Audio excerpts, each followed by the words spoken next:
You probably already know the obvious ones to avoid: chocolate, grapes, onions. You've seen the lists, you've kept those things away from your dog, and you feel good about that. You're a careful owner. You pay attention. But here's what most dog owners never think about, and it's the flip side of that same conversation. If there are foods that are dangerous for dogs, there are also foods that are genuinely beneficial, foods that support your dog's health in ways that the average bag of kibble simply can't replicate on its own, and that most owners never offer simply because nobody ever told them it was safe. This video is going to change that. We're going through 5 foods that are not only safe for your dog, but that carry real, documented nutritional benefits, what each one does inside your dog's body, how to introduce them the right way, and how much is appropriate. By the end, you're going to have a small but powerful toolkit of additions you can start offering your dog this week, backed by science and completely free of the guesswork that makes so many owners hesitant to feed their dog anything outside the bag. Because here's the truth. Dogs are not obligate carnivores. They are omnivores whose digestive systems evolved alongside humans over thousands of years of scavenging and sharing food. Research on the genomic differences between dogs and wolves has found that one of the most significant evolutionary adaptations in the domestic dog is an increased ability to digest starch and plant-based nutrients compared to their wolf ancestors. Your dog's body was literally shaped by evolution to handle a wider variety of whole foods than most owners ever offer them. That doesn't mean anything goes. It means that within the right parameters, real food can be a genuine addition to your dog's quality of life. And it starts with this first one, which surprises almost everyone. You've probably heard conflicting things about whether dogs can eat eggs. Some people say yes without hesitation. Others say something about raw versus cooked, and then trail off uncertainly. And most owners, faced with that ambiguity, just skip it entirely. But the research on eggs and canine nutrition is actually quite clear. Cooked eggs are one of the most bioavailable sources of protein available to dogs. Bioavailability refers to how efficiently the body can absorb and use a nutrient, and on that measure, eggs score exceptionally high. A study on protein digestibility in dogs found that cooked egg protein has a digestibility rate of approximately 91%, meaning that almost all of the protein in a cooked egg is actually used by your dog's body rather than passing through unused. Beyond protein, eggs contain a meaningful spectrum of nutrients that support your dog's health in specific ways. Riboflavin and selenium support healthy metabolism. Vitamin A supports skin and coat health. Lutein and zeaxanthin support eye health in aging dogs. Fatty acids in the yolk contribute to the kind of coat condition that most owners spend money on supplements trying to achieve. The key word in all of this is cooked. Raw eggs carry a small but real risk of salmonella exposure, and raw egg whites contain a protein called avidin that interferes with biotin absorption when consumed in significant quantities. A scrambled egg, or a hard-boiled egg with no added salt, butter, or seasoning, offered a few times a week as a food topper or standalone treat, eliminates both of those concerns while preserving the nutritional benefits. Start with a small amount, particularly if your dog hasn't had eggs before, and watch for any digestive response in the first day or two. For most dogs, eggs become one of the most enthusiastically received additions to their routine. The second one is something you almost certainly have in your kitchen right now, and it's one of the most researched functional foods in canine nutrition. Blueberries get called a superfood often enough that the term has lost some of its meaning, but in the context of dogs, the nutritional case for them is genuinely strong. Blueberries are one of the highest antioxidant foods measurable by ORAC score, which stands for oxygen radical absorbance capacity, and is essentially a measure of how powerfully a food neutralizes the free radicals that contribute to cellular aging and inflammation. For dogs, this matters in a very specific way.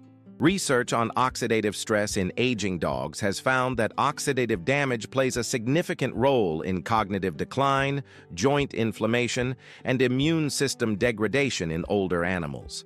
Studies specifically examining the effects of blueberry supplementation in dogs found improvements in antioxidant status and markers of oxidative stress in dogs who received blueberries as part of their diet over several weeks.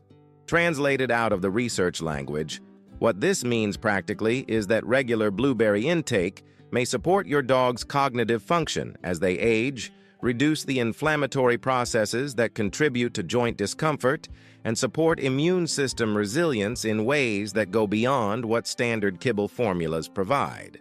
Blueberries are also low in calories, which makes them genuinely useful as a training treat for dogs on calorie-restricted diets or dogs who are working on weight management. They're small enough to use directly, or they can be frozen for a different texture that many dogs find particularly engaging during warmer months. A small handful, somewhere between 10 and 15 berries for a medium-sized dog, a few times a week is a reasonable starting point. They require no preparation, and most dogs take to them immediately. If this is already giving you ideas for how to expand what your dog eats in a way that actually supports their health, this is a good moment to like this video and subscribe to the channel. Everything here is built around this kind of practical, research-backed understanding of what dogs actually need, not just what the packaging says. And there's a lot more coming. The third one is the one that tends to produce the most skepticism, because it's a vegetable. And most dog owners have watched their dog very deliberately eat around every piece of vegetable that has ever fallen near their bowl. But here's what changes when you understand how to offer it correctly. Carrots occupy a genuinely useful nutritional position in a dog's diet for several reasons that go beyond just vitamins.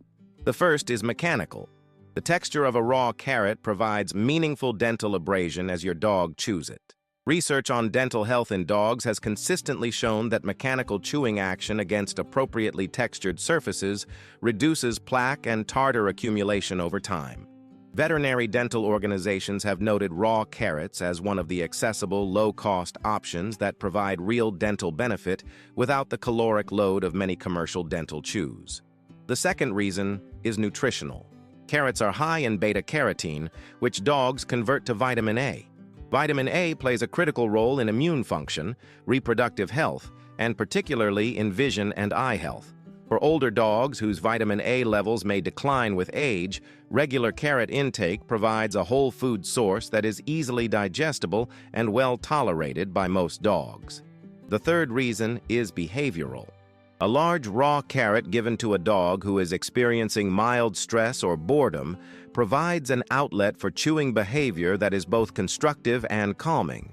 Research on the neurological effects of chewing in dogs shows that repetitive chewing activates calming neurochemical pathways, which is why many dogs instinctively seek out chewing behavior during periods of anxiety. Offering a carrot during a thunderstorm, during a period of being home alone, or simply as a structured enrichment activity gives that neurological need a healthy direction. Cut carrots into appropriately sized pieces for your dog to prevent any choking risk, particularly for smaller breeds, and offer them raw for the dental benefit. Cooked carrots are also safe, but lose the mechanical abrasion advantage and some of the textural engagement that makes them valuable as a behavioral tool. The fourth one is something that has been studied specifically in the context of canine gut health, and the research behind it has shifted significantly in the last decade in ways that directly apply to what you put in your dog's bowl. Plain, unsweetened, full-fat yogurt with live active cultures is one of the most accessible sources of beneficial bacteria available for your dog's microbiome. The gut microbiome in dogs, which refers to the community of microorganisms living in the digestive tract, has become one of the most actively researched areas in veterinary medicine over the last 10 years. Research published in veterinary gastroenterology journals has found that the composition of a dog's gut microbiome influences not just digestive health, but immune function, skin condition, cognitive function, and even emotional regulation. The beneficial bacteria in yogurt, primarily Lactobacillus and Bifidobacterium strains, have been shown in canine studies to support gut barrier integrity, reduce the duration and severity of antibiotic-associated digestive upset, and improve stool consistency in dogs with mild chronic digestive irregularity. For dogs who have recently completed a course of antibiotics, yogurt is particularly valuable as a food-based way to begin restoring the bacterial diversity that antibiotics disrupt. The critical qualifiers here are plain and unsweetened. Flavored yogurts contain added sugars that are counterproductive to gut health, and some contain artificial sweeteners, particularly xylitol, which is acutely toxic to dogs and must be avoided entirely. Greek yogurt is a particularly good option because the straining process increases protein concentration while reducing lactose content, which matters because many dogs have limited lactase enzyme production and can experience digestive upset with high lactose dairy. A tablespoon or two mixed into your dog's regular meal a few times a week is a simple, low-effort way to support the microbial ecosystem that underlies so much of your dog's overall health. The last one. And this is the one I want you to sit with, not just because of the nutritional profile, but because of what understanding it reveals about something much more fundamental in your dog's biology. Salmon, or more specifically cooked boneless salmon, or a small amount of canned salmon in water with no added salt, is one of the most comprehensively beneficial whole foods you can offer a dog. And the reason comes down to omega-3 fatty acids, specifically EPA and DHA, two long-chain fatty acids that are present in meaningful concentrations in cold water fatty fish and that play roles in canine physiology that most owners have never fully appreciated. EPA, eicosapentaenoic acid, is one of the most potent natural anti-inflammatory compounds identified in nutritional research. In dogs, chronic low-grade inflammation underlies a significant number of the most common age-related conditions: joint degeneration, skin and coat issues, cardiovascular changes, and cognitive decline.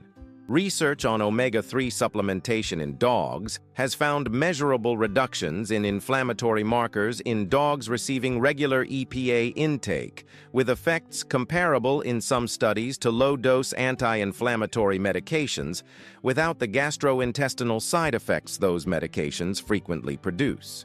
DHA, docosahexaenoic acid, is even more fundamental. It is a structural component of brain tissue and retinal tissue.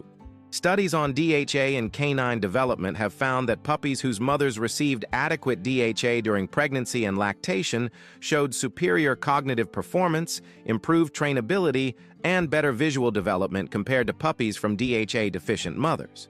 And in aging dogs, research on DHA supplementation has shown improvements in cognitive function scores in dogs with early signs of cognitive dysfunction syndrome. What this means in the most direct possible terms is this: the fat in salmon is not just safe for your dog. It is, at the molecular level, one of the building blocks of your dog's brain. Every time your dog demonstrates the intelligence, the attunement to your emotional state, the capacity to learn and remember and communicate that makes you love them the way you do, they are doing it with a brain whose function depends in part on the fatty acid profile of what they eat. Feeding your dog salmon is not a treat. It is, in a very real biological sense, feeding your dog the capacity for the connection you have with them. Cook it thoroughly to eliminate any parasitic risk, remove all bones carefully, and offer it without any added seasonings, oils, or sauces.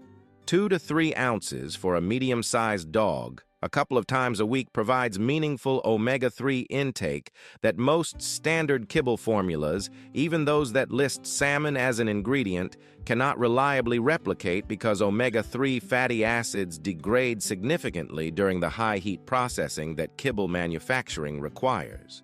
Drop a comment and tell me, which of these 5 surprised you most, and which one are you going to try first? And if there's a question you have about what's actually safe or beneficial for your dog to eat, write it there.